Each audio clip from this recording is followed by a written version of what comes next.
Welcome to Impact, the Conversation, a podcast of the University of Minnesota's Institute on Community Integration that brings you strategies and stories advancing the inclusion of people with disabilities. Our guests are the authors of Impact, our long-running magazine that bridges the research to practice gap with professional and personal reflections on what matters most in disability equity today. I'm your host, Janet Stewart.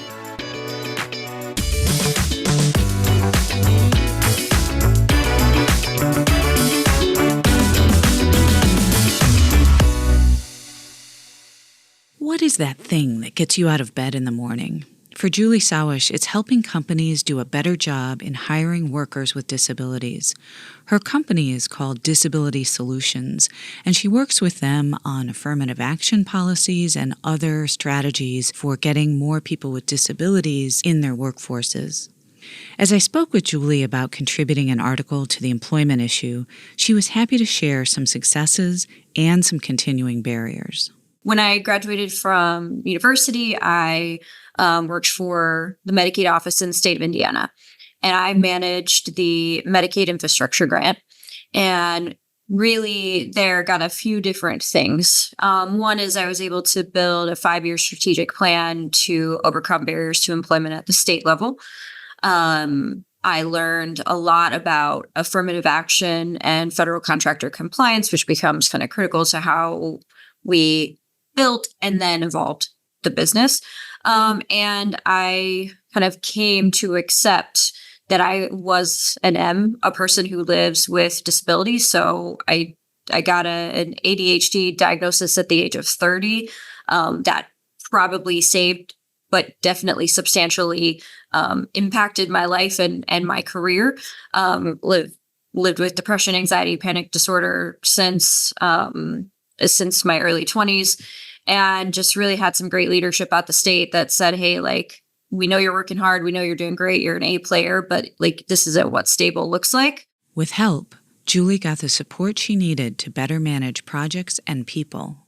Through the Medicaid infrastructure grant, then I went on to do some grant writing, and I also helped some technology vendors build business models for better affirmative action compliance, better outreach to people with disabilities, state job boards, all of that kind of stuff. I wrote a grant that funded an autism program for young adults called Roses for Autism at our parent company, Ability Beyond, and did it just sort of as a one-off. Got a call about a year later from the CEO at the time and said, hey, Pepsi wants to hire people with disabilities. They've been on our board of directors for 20 years. They say they'll pay us. Will you come build it? And do you say no to that? No. It's sort of the opportunity of a lifetime. And so really through that, spent sort of the first 5 to 6 years sort of cutting our teeth with what I will still say is the best partner in the world. Pepsi was willing to sort of open up the data to us and say, how do we get there? And so I, for the first time, could see all of the barriers to employment that existed within their apply process. And I could build something that worked to scale for them instead of what we see. I would say still 90% of the time are these one-off programs, one location, one great HR manager, one great, DC leader. And those are really important. I'm not disparaging them, but our goal was always build something that has outcomes and build something that can outlive us and outgrow us.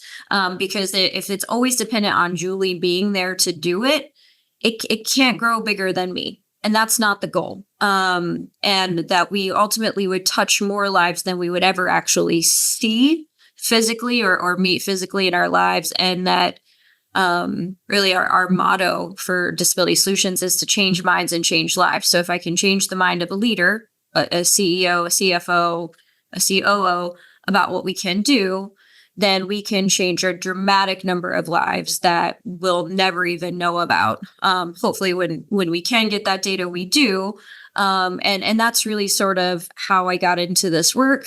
Just kind of took base understanding of what the state infrastructure, federal infrastructure looks like, understood what some of the barriers are, understood the regulation around it, and then how to make those pieces work to our advantage instead of our disadvantage. I just wondered what the results were at Pepsi. Pepsi is actually still a client that works with us. We've expanded into Frito-Lay.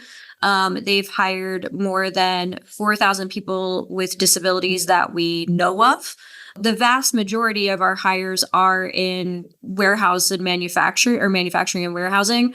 However, we have everything from call center, driver, manager, at actual corporate in New York. It's kind of all over the place in terms of number of hires. We certainly started where their pain point was, which was in their distribution centers. They call them M&W, but their M&W facilities, because that was part of making a business case. And they were really great about that. They said, what we want to help you do, our project champions said, what we want to help you do is make us look really good. Because what makes us look really good gets you to the next guy, that gets you to the next guy, that gets you to the next guy, because they can keep moving up the chain, something that has a great ROI, but also has that thing that makes you get out of bed in the morning and says, this is something that makes me feel good about what I'm doing. So we really kind of and this took me a long time to kind of figure out, but we had to have a good balance between a head and a heart approach. We buy with our hearts, but as business leaders, we need to act and grow programs with our heads. And so that's really the approach. We've also expanded into Frito-Lay, which is owned by Pepsi Global.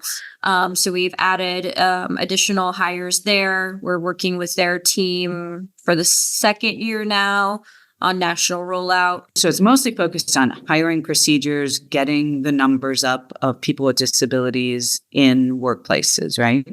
Yeah, so that's kind of the way that we look at it is like, if we're looking at a process from how do I learn about a job to how do I get a job, there sometimes are like 10 to 15 different vendors that may look like Pepsi or American Express or whoever that you're going through as a job seeker that you have no idea how they function. You have no idea how to kind of manage those processes. And also the back end of those processes are built to create efficiencies and minimize risks for the employers. And so what we really think about is how do we help create a response to remove each one of those barriers. And so the companies that we work with sort of fit in the gamut of that. Some of them are just doing advertising. Some of them are doing outreach. Some are doing what Pepsi and Frito do, which is sort of the end-to-end, like help us monitor every aspect and make sure that we're running parallel paths within our applicant tracking systems or our systems of records, that we're getting people with disabilities through in an equitable way. So can you give me just one or two examples of what they're doing differently now in the hiring process? Yep. So one thing that we realized early on, and this is a super simple thing, is because, for example, a high volume hire, especially with a brand like Pepsi or Frito, when a job opens, because they're such in-demand jobs, they will limit the applicant pool to, let's say, 25 or 30 applicants, and then that requisition will close and go away. And so what we found is that we had this sort of ready-to-go partners who had job seekers ready to apply, who were ready to work. And by the time we could get the information out to them, the jobs were already closed. And so we created alternate pools so that when you go through it's called Pepsi Act. When you go through a Pepsi Act requisition, we don't have those same limitations on the applicant pool. And so what that does under the law is it maintains a minimized risk for the employer, but it also then creates that extra step of showing that they're going sort of that next level to make sure that people with disabilities are getting equitable transition through their apply process. This is something that's, I think, resonates beyond disability. Oh, yeah. About older workers who are just getting shut out of that application process immediately, or, just people who, are not part of a certain, they're not talking the exact same language that an employer is, today. Do you think there are some implications for this work, even beyond disability? Oh, yeah, absolutely. So one thing that we do, and again, so we work with about 80 companies now, but we only get about 20% of them reporting back hiring data. That's actually kind of one of the things that we're trying to figure out how to integrate some technology to help make that easier for them.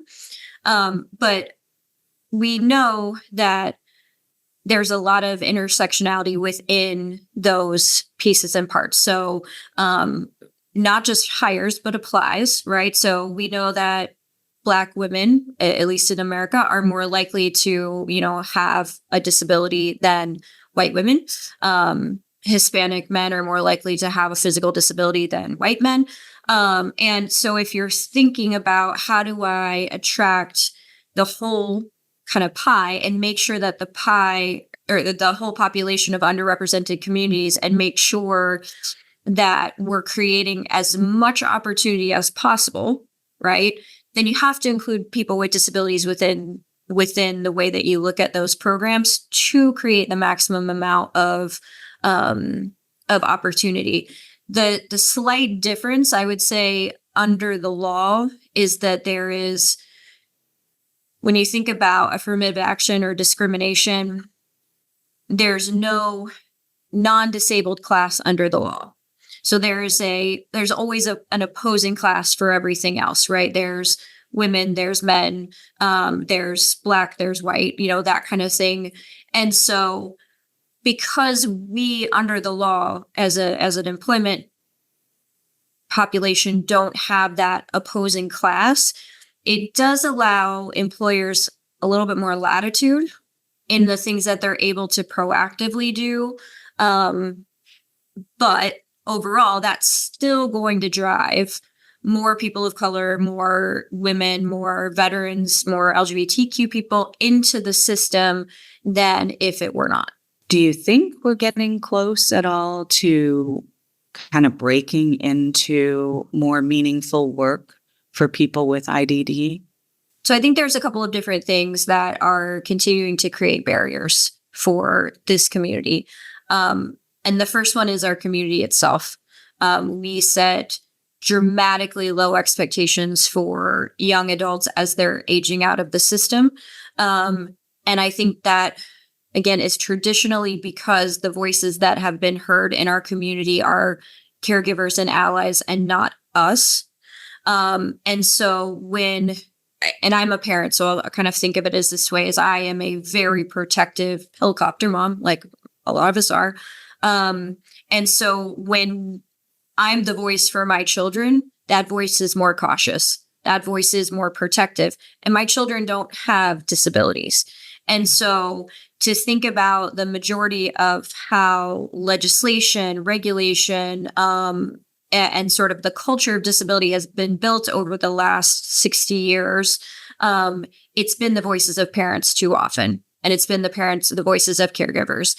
And so that low bar of expectation and that low bar of not having a voice continues to be a critical issue that we have to deal with as a community. I do feel like since kind of 2016, we've started to see a much larger presence of people with disabilities speaking for themselves and feeling kind of generating pride and engagement with their identity and who they are. I think since 2011, 2012, when the regulations were revised around Section 503, putting some more teeth, not enough teeth, but some more teeth to hiring people with disabilities throughout organizations and throughout job classifications and locations, I think that is making a dramatic improvement. As well as with the pandemic, we saw 2 million new people with disabilities enter the workforce or re-enter the workforce that had not been participating, that were not participating over the pandemic. So I think it's becoming more common to see people with disabilities in the workforce. I live in Europe and I'm very surprised at how often I see people with disabilities out in public and out doing jobs and doing things here than we do in the States. And in a much less physically accessible environment, people with disabilities are much more visible here than they are in America. I didn't know you lived abroad. Where are you talking about? So I live in Portugal. I live on the southern coast of Portugal, about 20 minutes or so from the Spanish border. But because of our work and my husband's work, we travel pretty extensively throughout Europe. And it is not uncommon. And just as an example, like one that sat with me a couple Christmases ago, I was near Paris I was in Paris for an event, and I was sitting at a cafe, and I saw literally in an hour and a half, I probably saw 7 blind people walk by who were not in a group. They were, completely just with friends, or they were on their own or whatever. And I never see that in America. And it's very common to see people with wheelchair users here out in Portugal. It's very common to see children with disabilities out and about and being a part of things. So it's culturally, I think, a thing that we need to focus on. What hurdle now is most keeping you up at night? What are you most trying to get across with employers or with job seekers? Either side, because you see both sides. You see the disability community trying to, get competitive integrated employment off the ground and getting people ready. You see the employer world and, what some barriers are there. What's the critical one you're really working on right now? So I think it's, for our community, I think it is low expectations and setting a higher bar for ourselves, and taking off some of those training wheels, so to speak, on young adults. On the employer side, I think there are a couple of things that I would look at. One is we are still very performative. Too often, Julie says, companies are setting up systems that look promising, but really don't result in people with disabilities getting hired. There's a young man that I interviewed from a university in Colorado who speaks to the lie of hope. You think as a person with a disability that these companies want to hire you when they're really not doing the work. My other point is that we want to make sure that when employers who are incredibly well-intentioned, they're not building programs that actually create more barriers to employment. If you've got someone who is incredibly high functioning, has the skills to do jobs, but needs an accommodation, the likelihood is that they are, not the likelihood, but we're seeing sometimes that they're being rerouted through programs that are not necessary. They're actually creating barriers to their full integration into a company and allowing them to grow. If you can apply for a job, you can kind of get through that step. And there's other coaching pieces that you need. You've got the education, you've got those. We can find direct paths in.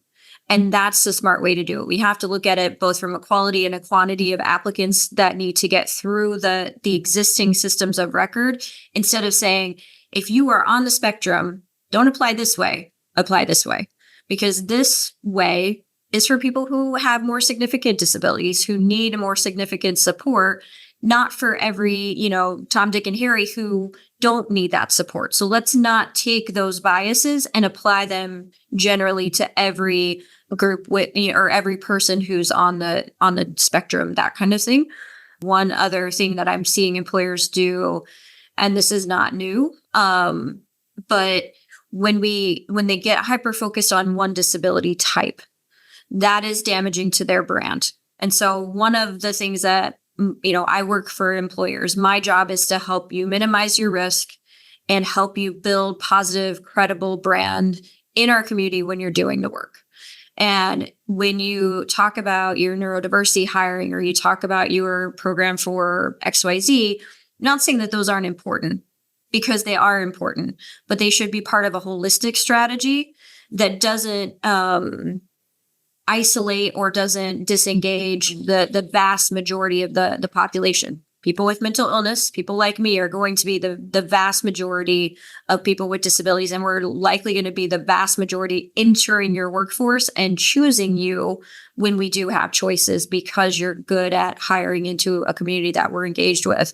And I think employers do themselves a huge disservice when they don't understand a proactive strategy that is totally community focused in its purpose, and then can get granular to help get people into work where additional supports are needed, or additional passions from the company or their leadership are applicable. Julie's been so great talking with you about this. I really appreciate both you writing the article for Impact and sharing a little bit more detail here with us today. Thank you so much.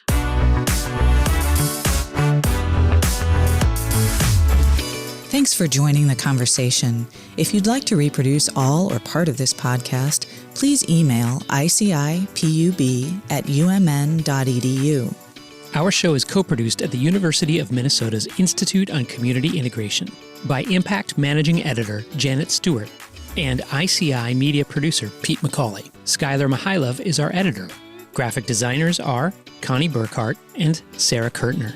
For more information on the Institute and all of our products and projects, please visit ici.umn.edu.